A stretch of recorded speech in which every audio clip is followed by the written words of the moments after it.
and put that together, I could be a front runner. Just getting it all together. Right. Yeah, I mean, for me, I've been doing like racing motorsports, like car racing on track for 18 years now.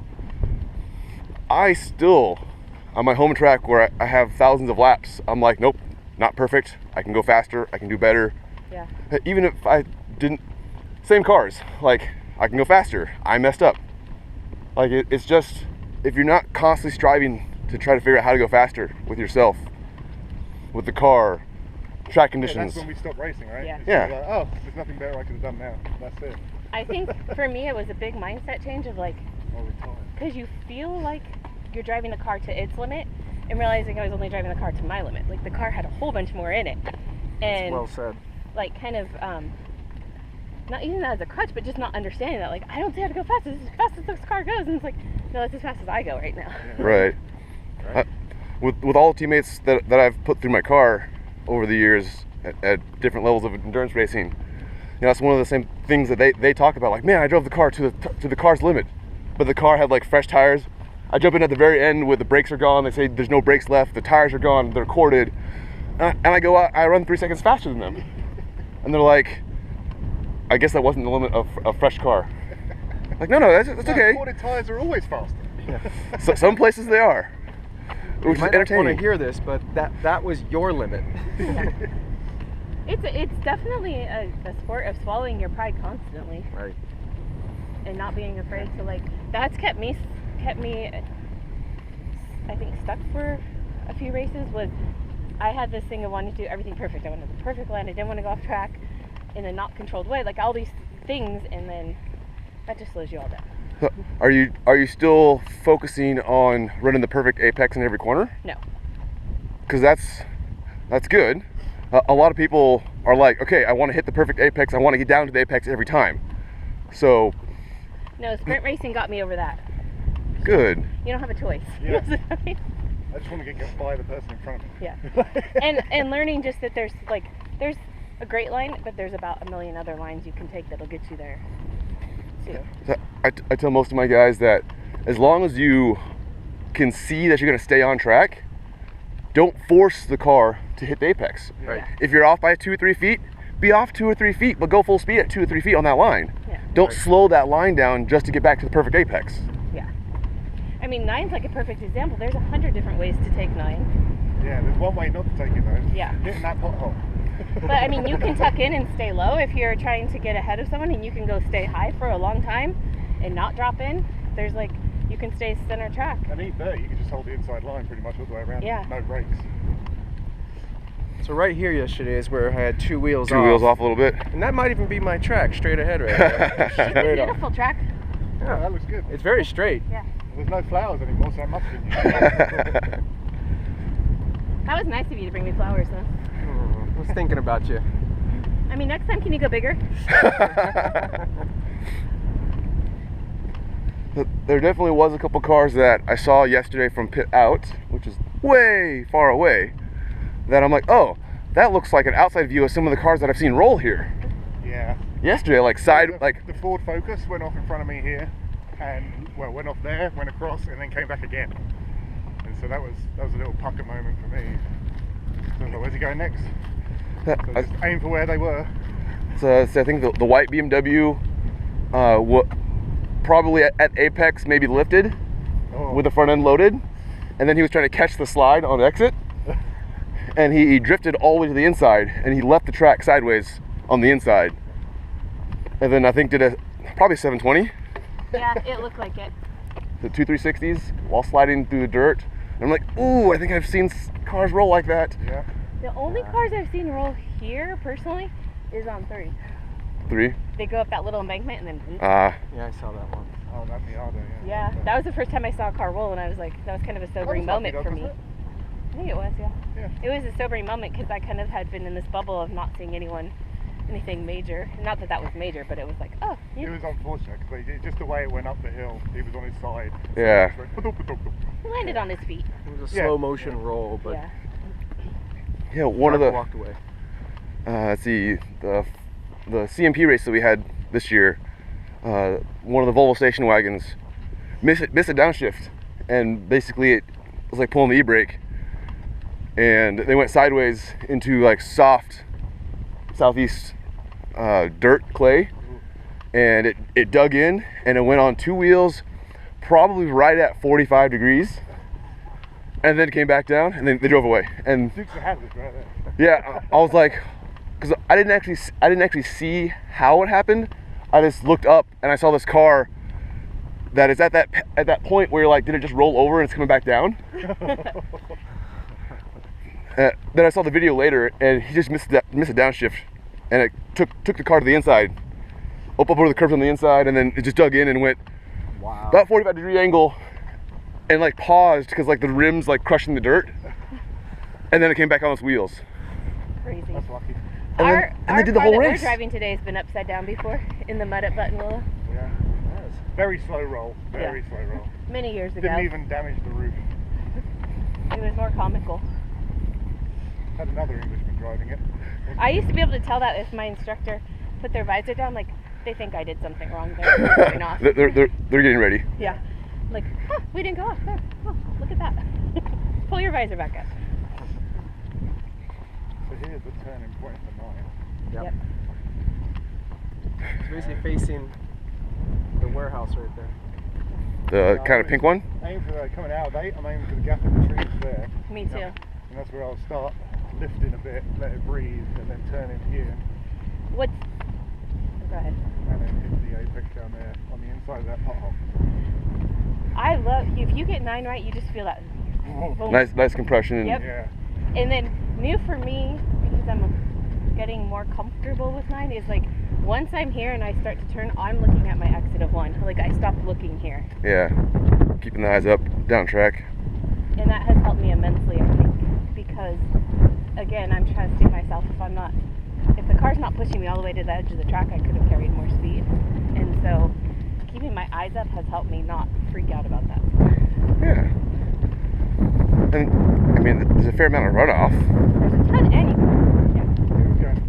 Yeah, that happened twice yesterday. Cars went off out here and decided not to come back on right away, and they just drove all the way to pits in the dirt. It happens quite a bit in Spectrum 30 sprint races. Ooh. Oh yeah, that is. Yeah, you're trying to have to thread it. They repatched it, so I think last year's lucky dog. But Trying to come through here is perfect.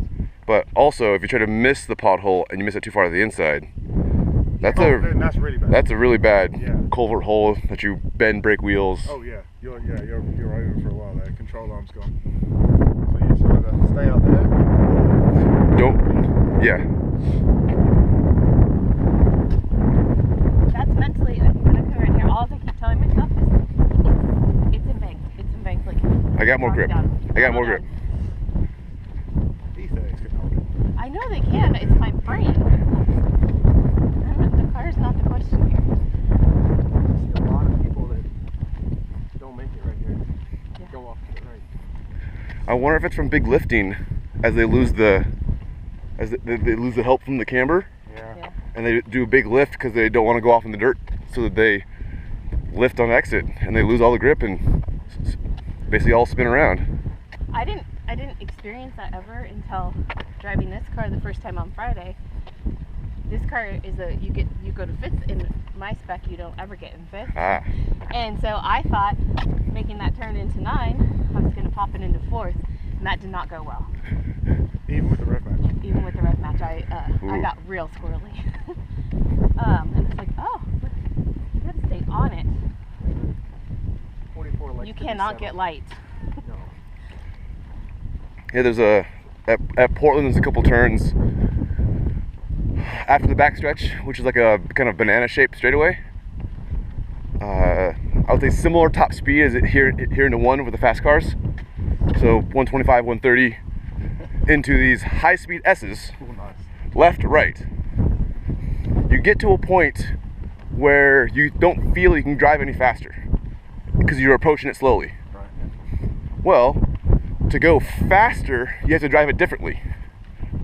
So there's a speed point where to go faster, you have to drive the turn differently. And when I was in my car, I had a car right behind me, another E36, like my E36 that I was racing. Similar speed, similar size tires, everything similar. they were not good, and they did not know how to go through the turns faster. So when I went through there at 90 miles an hour, they tried to follow me at 90 miles an hour, and they left the track in a huge amount of speed. Yeah. Luckily, it was dry enough that they didn't actually like hit the wall hard. That's way out there. On the grass. They did. They drove out, and I would say finished the race, but I believe they bent a control arm that failed later in the race. Yeah. But those 2 turns, you settle the car on turn-in, and then you have to go back to throttle at 90 miles an hour in a turn that you can't drive through at 85. That's kind of like too, if you don't, not to the extreme, but like, it's easy to slide off the track if you lift. Yeah. You have to keep. So if you lift, real wheels. if you lift into, then you there's a certain speed to go. Yeah. And you can't go any faster until you don't lift. Exactly. And you're like, wait. You can't have that wheel cranked and then all of a sudden decide you're going to stomp it. Like, it doesn't work. I've tried. I think a few people try just to. Yeah, because you kind of, it's sticky, and then your kind of intuition is like, just slam it, and then you're coming out of two, and your wheel's so cranked that, and you're trying to like. Yeah. Well, at least in our cars, they like to be big. They'd like to be slid. Yeah. They do. Yeah. Just get a rear slip angle. Woohoo! That's funny what you were just saying, because that happened to me. There's a person on my tail coming down 4-5, not Lucky Dog, but last NASA, and I just lost my brain. Like, forgot everything I know, and I'm like, if they're coming this fast, I'm going this fast, and I just went right off the track and like straight down the hill. Didn't even. It was not pretty. Said, Eric, about someone following you or someone.